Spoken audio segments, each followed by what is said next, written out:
Hello, today we have Geoff Dow, CEO, President, and Director of 60 Degrees Pharma. Jeff, great to meet you.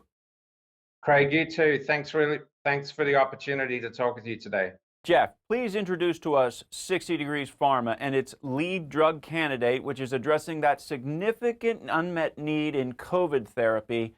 How did this leading drug candidate develop from your FDA-approved malarial drug, ARAKODA?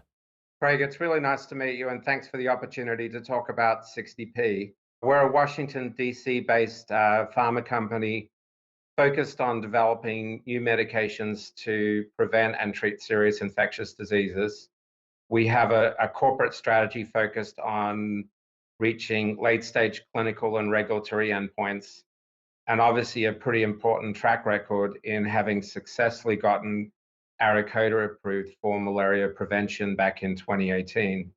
Now, ARAKODA, which is our branded version of Tafenoquine, was approved by FDA for malaria because it offers substantial benefits relative to other products for malaria prevention. And that's primarily a convenient dosing regimen, so it's a once a weekly administered product. And there's also no drug resistance, which simplifies the choice of which medication to take for physicians. Now, moving forward, the active ingredient of ARAKODA, which is Tafenoquine, in a number of clinical studies and non-clinical studies, has some really intriguing data in other disease areas, which we think mean that the core molecule Tafenoquine can be repositioned for new disease areas. So during the pandemic, we evaluated the approved regimen of Tafenoquine, so ARAKODA, the first 4 doses of that in COVID patients. And what we found was in a cluster of COVID symptoms, Tafenoquine accelerated clinical recovery amongst those patients that we enrolled. So moving forward, what we want to do is take that FDA-approved regimen of Tafenoquine and prove that we can accelerate the clinical recovery from COVID in a phase 2b study. Thanks for that, Jeff. Now, let me review momentarily here. Malaria, you've got FDA approval. COVID, you're going after it right now, and I just heard you say that you may be going after other infectious diseases with this Tafenoquine. Could you elaborate, please? Yeah, sure, Craig. So just recapping briefly, our lead product, ARAKODA, is approved for malaria. We're going to be taking that same regimen of Tafenoquine that's in ARAKODA, so a loading dose of 3 days and then a once weekly dosing regimen, and evaluating that for COVID in a phase 2b clinical trial. But that convenient regimen we think may be also very useful in other disease areas. So everyone in the northeastern United States is aware of tick-borne diseases, including Lyme disease. You may not have heard of babesiosis, which is a parasite related to malaria, but it's also transmitted by ticks in the same way that Lyme disease is. In immunosuppressed patients, babesiosis has a fatality rate of about 5% and can be chronic and really debilitating for patients. And typically what happens is those folks will go on 5 different courses of chemotherapy and not resolve their symptoms. There are a number of really exciting case reports in the literature where Tafenoquine has been used on a weekly basis and has been basically the only treatment that has cured babesiosis infections. What we hope to do with collaborators in the northeastern United States in 2024 is conduct a phase 2a clinical trial in babesiosis patients to prove that Tafenoquine may have or provide some clinical benefit to them. Babesiosis is an orphan disease, so there's some real advantages from a regulatory standpoint, but it's also what we refer to as a gateway indication to a much larger universe of tick-borne diseases that we think that Tafenoquine may have some utility in. Separately from that, we're also focusing on candidiasis. You would have heard of Candida auris, which is a hospital-borne infection with a lot of drug resistance. We have some great non-clinical data that show that Tafenoquine has an interesting mechanism of action and not any innate drug resistance associated with it. And that different mechanism of action, we think, may provide the opportunity for a clinical program around it in the future. The addressable markets for all of these infectious diseases that you aim to treat, do you have any idea on the size of them? Well, for COVID, we've got some pretty good idea of what the overall size of the market is based on the experience that Paxlovid, or I should say Pfizer and Merck have had with Paxlovid and Molnupiravir.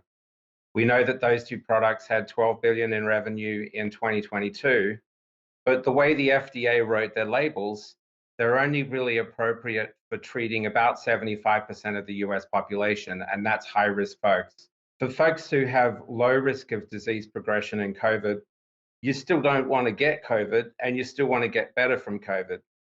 But there's no FDA-approved therapies in the market. So that's why Gilead and 60P and a number of other companies are looking for new therapeutics to fill that gap. And we think that's a multi-billion-dollar unmet medical need. As it relates to malaria, our approved indication, we think there are around 500,000 prescriptions a year that our product, ARAKODA, could satisfy on an annual basis in the US. Geoff, talk to us about the data that suggests that the ARAKODA regimen of Tafenoquine for COVID can accelerate recovery. Yeah, so we enrolled 87 patients in a clinical trial in 2021, and we compared the ability of the first 4 doses of our regimen of ARAKODA, so that's 2 tablets on day 1, 2, and 3, and then 2 tablets 1 week later. And what we saw was about a 2 to 2.5 day improvement in recovery from a cluster of COVID symptoms, and an overall suggestion from the data that the trend towards therapeutic benefit favored ARAKODA versus placebo. So what we'd like to do in our next study is basically enroll about 150 patients in a new clinical trial and test ARAKODA again against placebo, but specifically focusing on measuring the time to clinical recovery in patients taking ARAKODA versus placebo. And we expect to see a multi-day improvement in that outcome. ARAKODA, Geoff, how does it compare to existing treatments such as Paxlovid and Molnupiravir? So, Paxlovid and Molnupiravir do a good job for what they're registered to do. That is, they prevent hospitalization in patients with a high risk of disease progression. But there's actually no evidence, no clinical evidence, that those products will accelerate your recovery from COVID symptoms if you don't have severe disease or you're not at high risk of disease progression. And so there's a gap there in the market that us and other companies are trying to fill with new therapeutics. What is the strategy and what are the milestones expected as you aim to get this COVID therapy approved and to market? Also, Geoff, what is the expected timing? So we'll be focused in 2023 on getting a phase 2b study up and running, and that will compare the approved regimen of ARAKODA for malaria, but testing to see whether that same regimen can accelerate the recovery from COVID symptoms in patients with mild to moderate disease who have a lower risk of disease progression. We hope to get that study started later in 2023, enrolling our first patients before the end of the year, with the goal of completing the study in 2024. Geoff, of course, you got ARAKODA approved for malaria in 2018 and to market in 2019. What important lessons did you learn in that process? I think it's really important to have a small, disciplined, focused team with lots of subject matter expertise and passion for the product you're moving forward. My background is in basically 25 years of drug development in malaria.